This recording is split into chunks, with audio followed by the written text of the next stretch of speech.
Hello everyone, welcome to our YouTube channel. This is English classes by Preeti ma'am. So today's topic is on figure of speech and the subtopic is apostrophe. Have you heard the word apostrophe? Apostrophe word आपने सुना होगा, apostrophe S सुना होगा आपने, coma लगा के S का use किया जाता है. It is for showing the possession, possession show करने के लिए हम अपोस्ट्रोफी एस का यूज करते हैं. अपोस्ट्रोफी लगाते हैं, कोमा लगा के एस लगाते हैं, खाली कोमा भी लगाते हैं.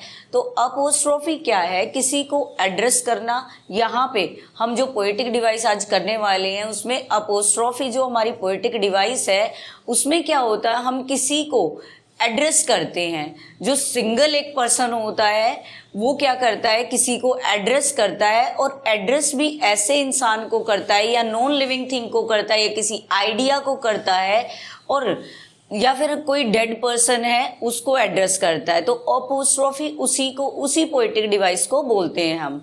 अब देखते हैं इसकी डेफिनेशन क्या है. Apostrophe is a poetic device where the speaker directly addresses. अब क्या है, अपोस्ट्रोफी वो पोएटिक डिवाइस होती है जिसमें स्पीकर क्या करता है, डायरेक्टली किसी को एड्रेस करता है. एड्रेस करना क्या होता है, किसी को संबोधन करना, किसी को बोलना. ठीक है, एड्रेस करता है समवन एब्सेंट, जो कि एब्सेंट हो कोई, यानी प्रेजेंट ना हो, यहाँ पे हम उसके बारे में बात करें, उसको एड्रेस कर रहे हैं. देन डेड, कोई डेड यानी मरा हुआ हो उसको हम एड्रेस करते हैं. नॉन ह्यूमन, कोई नॉन ह्यूमन को हम एड्रेस करते हैं. नॉन ह्यूमन क्या होगा, जो लिविंग बीइंग नहीं होगा. और सच एज हम बता भी देते हैं कौन कौन सी चीजें, जैसे ऑब्जेक्ट हो गया मान लो आपका, या फिर आपका कोई आइडिया हो गया, या फिर आपकी कोई एब्स्ट्रैक्ट क्वालिटी हो गई. एब्स्ट्रैक्ट क्या होती है, which we can only feel, we can't touch और सी, देख नहीं सकते जिसको हम, और केवल हम उसको फील कर सकते हैं. ऐसी क्वालिटी को एड्रेस करते हैं कई बारी. तो वो क्या होता है, हमारा कौन सा पोएटिक डिवाइस होता है, अपोस्ट्रोफी होता है. As if it were present and capable of understanding. और क्या दिखाता है, जैसे कि उन चीज़ों को हम एड्रेस करते हैं, उन सभी चीज़ों को, जैसे आइडिया हो गया या ऑब्जेक्ट हो गया, नॉन ह्यूमन थिंग्स हो गई, एब्सेंट पर्सन हो गया, डेड पर्सन हो गया.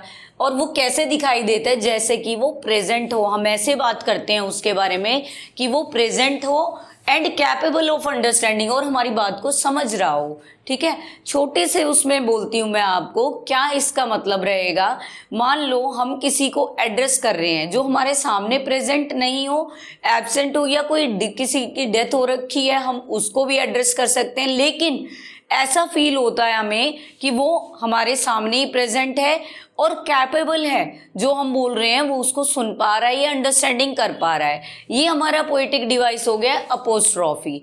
ठीक है, अब ये जरूरी क्यों है या इसका क्या यूज होता है, ये इंपॉर्टेंट क्यों है हमारे लिए, किस जगह ये यूज होता है. मोस्ट ऑफ द पोएट्रीज में इसका यूज होता है अपोस्ट्रोफी का, लेकिन हम पढ़ते हैं जो मेन यूजेस हैं उनको पढ़ते हैं. It often expresses intense emotion. Emotions को एक्सप्रेस करने के लिए क्या यूज होता है, हमारा अपोस्ट्रोफी यूज होता है. कंटेम्पलेशन, कंटेम्पलेशन होती है हमारी थिंकिंग. ठीक है ना, थिंकिंग को हम क्या बोल सकते हैं, कंटेम्पलेशन बोल सकते हैं, सेइंग्स बोल सकते हैं, डीप थिंकिंग बोल सकते हैं, थॉट बोल सकते हैं हमारी.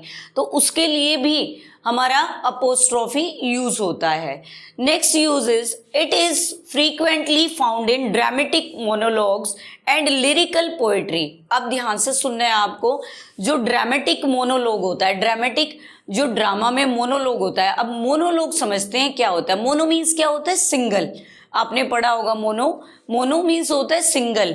मोनोलॉग, मोनोलॉग क्या होता है, एक लेंथी स्पीच होती है. इसका मीनिंग समझ लेंगे, एक लेंथी स्पीच होती है, और जो स्पीकर है या जो आपका प्ले कर रहा है, ड्रामेटिस्ट है, वो किसको एड्रेस कर रहा है, या तो ऑडियंस को एड्रेस कर रहा है, या फिर दूसरे जो कैरेक्टर हैं प्ले के अंदर या ड्रामा के अंदर, दूसरे जो कैरेक्टर्स हैं उनको एड्रेस कर रहा है.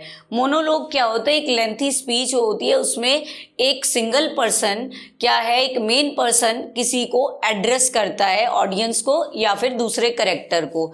तो इसीलिए ये ड्रामेटिक मोनोलॉग में मिलेगा आपको, एंड लिरिकल पोइट्री। अब आप समझ लेंगे लिरिकल पोइट्री क्या होती है। जो हमारी इमोशनल पोइट्री या फिर जो कुछ म्यूजिकल सा आपको लगे तो वो हमारी क्या होती है, लिरिकल पोइट्री होती है। तो लिरिकल पोइट्री में इसका यूज होता है और ड्रामेटिक मोनोलॉग में भी अपोस्ट्रोफी का यूज होता है। Let's see the example of apostrophe. आज हम अभी एग्जाम्पल करेंगे अपोस्ट्रोफी के। हमने ये जान लिया अपोस्ट्रोफी होता क्या है, ये एड्रेस करने के लिए यूज़ किया जाता है ये पोएटिक डिवाइस। और वो जो उनको एड्रेस करता है या तो उनकी डेथ हो चुकी है, डेड है कोई, या प्रेजेंट ना हो यहाँ पे उनके लिए, या एब्स्ट्रैक्ट हो कोई आइडिया या क्वालिटी, उनके लिए ये यूज़ किया जाता है। और वो ऐसा लगता है कि वो हमारे सामने ही है, कैपेबल हैं समझने के लिए। फर्स्ट एग्जाम्पल करते हैं, O death where is thy sitting. अब ओ डेथ यहाँ पे ऐसा लग रहा है पर्सन की तरह डेथ को ट्रीट किया गया है। If death is a person, इस तरह ट्रीट किया गया है। O death where is your sitting, कि तुम्हारी सिटिंग कहाँ है। ठीक है, वो डेथ से पूछ रहा है, डेथ को एड्रेस कर रहा है। अब डेथ कोई यहाँ पे कोई पर्सन थोड़ी ना है, लेकिन वो उसको डेथ को क्या कर रहा है, एड्रेस कर रहा है। अभी हमने पढ़ा था ना, डेड को भी एड्रेस करता है इसमें। नेक्स्ट हमारा एग्जाम्पल है, ये इसीलिए अपोस्ट्रोफी का एग्जाम्पल हो गया, मैंने बताया। ये सभी वो एग्जाम्पल्स हैं जो मोस्ट इम्पोर्टेंट एग्जाम्पल्स हैं। कब किसी ना किसी जो फेमस जो पोएट हैं उनकी कोट्स में से या उनकी पोएम में से ये लाइंस ली गई हैं। नेक्स्ट है, twinkle twinkle little star how I wonder what you are. अब यहाँ पे क्या है कि डायरेक्टली एक पर्सन ने किसको एड्रेस किया है, स्टार्स को एड्रेस किया है। स्टार्स को एड्रेस किया है, स्टार को बोल रहा है वो, twinkle twinkle little star how I wonder what you are, कि तुम क्या हो, मैं हैरान हूँ। ट्विंकल ट्विंकल लिटिल स्टार्स, छोटे छोटे स्टार्स को वो बोल रहा है, चमकने वाले तारों तुम क्या हो, मैं सोच नहीं पा रहा, समझ नहीं पा रहा। तो इसने डायरेक्टली किसको एड्रेस किया है, स्टार्स को एड्रेस किया है। नेक्स्ट एग्जाम्पल है, O captain my captain our fearful trip is done. It is written by Walt Whitman. Walt Whitman एक पोएट है, तो उसने ये पोएम या लाइन लिखी है। और it is written for the Abraham Lincoln who was dead, जो उसकी डेथ हो चुकी है तो उसके लिए यूज़ किया गया है। अब्राहम लिंकन की जो डेड है उसके लिए यूज़ किया गया है, O captain O my captain our fearful trip is done. Walt Whitman ने अब्राहम लिंकन को एड्रेस किया है। Next is, roll on thou deep and dark blue ocean role.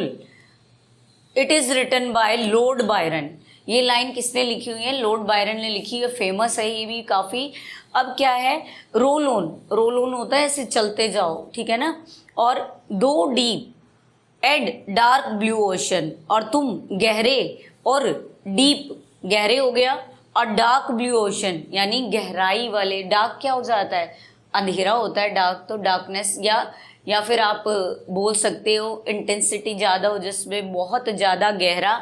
और डार्क ब्लू ओशन को उसने एड्रेस किया है, लॉर्ड बायरन ने इसको डायरेक्टली किसको एड्रेस किया है, ओशन को एड्रेस किया है। तो किसी को भी एड्रेस करना तो क्या होता है, अपोस्ट्रोफी होता है। Next example is, busy old fool unruly sun. अब यहाँ पे सन को एड्रेस किया है, और ये लाइंस जॉन डन की है जो कि एक फेमस ड्रामेटिस्ट है। तो जॉन डन ने ये लाइंस लिखी हुई हैं, सन। अब सन को उसने एड्रेस किया है डायरेक्टली। अब सन को कोई एड्रेस कर सकता है, लेकिन उसने किया है, एब्स्ट्रैक्ट थिंग्स को एड्रेस किया है उसने। Next example, O liberty what crimes are committed in your name, कि लिबर्टी को बोल रहे हैं। लिबर्टी मीन्स होता है फ्रीडम, आज़ादी, ठीक है। तो यहाँ पे ओ लिबर्टी को एड्रेस किया गया है डायरेक्टली, कि तुम्हारे नाम से क्या क्या क्राइम्स कमिट होते हैं, ठीक है ना, तुम्हारी वजह से क्या क्या क्राइम्स कमिट होते हैं, लिबर्टी को एड्रेस किया है यहाँ पे। Next example is, O world O life O time. तीनों चीज़ों को एड्रेस किया है, और तीनों की तीनों क्या है, एब्स्ट्रैक्ट कॉन्सेप्ट को पीबी शैली ने ये लाइंस लिखी हैं।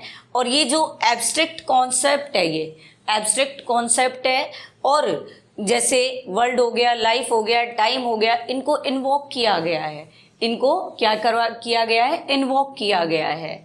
Next example is, heart we will forget him, कि हर्ट को बोल रही है, हर्ट को एड्रेस कर रही है एमिली डिकिंसन। एमिली डिकिंसन क्या कर रही है, अपने हर्ट को एड्रेस कर रही है, वी विल फॉरगेट हिम, कि हम उसे भूल जाएंगे, उसे भूल जाएंगे हम। अपने किसको एड्रेस कर रही है, अपने खुद के हर्ट को। ही एड्रेसेस हर ओन हर्ट, अपना खुद का हर्ट है उसको एड्रेस कर रही है Emily Dickinson. Yes, come to the 9th example. और बहुत ही इम्पोर्टेंट, जो लास्ट वाले 2 एग्जाम्पल मैंने रखे हैं बहुत ही इम्पोर्टेंट है और इंटरेस्टिंग है, और आपने पढ़ भी रखे होंगे। मोस्ट ऑफ न जो इंग्लिश से नॉन है, इंग्लिश सब्जेक्ट को रखते हैं, एज अ लिटरेचर पढ़ते हैं इंग्लिश को, उन्होंने ये जो एग्जाम्पल है दोनों जरूर पढ़ रखे होंगे। फर्स्ट एग्जाम्पल यानी 9th example is, O nature thou art my goddess. Thou means होता है यहाँ पे यू, ठीक है। आर्ट मीन्स होता है आर। अब नेचर को एड्रेस किया गया है, नेचर को एड्रेस किया गया है, you are my deity goddess, देवी हो तुम मेरी, ठीक है। नेचर को एड्रेस किया है, यू आर माई गॉडेस, या डाइटी, डाइटी भी बोल देते हैं गॉडेस के लिए, देवियों के लिए। अब ये किसने लिखा हुआ है, शेक्सपियर ने लिखा हुआ है, और उनकी कौन सी ट्रेजेडी में ये लिखा हुआ है, किंग लियर। आपने नाम सुन रखा होगा, शेक्सपियर की जो 4 ट्रेजेडी हैं बहुत ही फेमस है, जिसमें आपका मैकबेथ हो गया, ओथेलो हो गया, हैमलेट हो गया और किंग लियर हो गया। ये 4 जो इनकी ट्रेजेडी है ना बहुत ही फेमस है शेक्सपियर की, और इन्होंने बहुत सारी पोइट्री लिखी है, नियर अबाउट 154 पोएम्स इन्होंने लिखी है। अब क्या है नेक्स्ट, जो लास्ट एग्जाम्पल है ये भी हमारा शेक्सपियर से ही रिलेटेड है।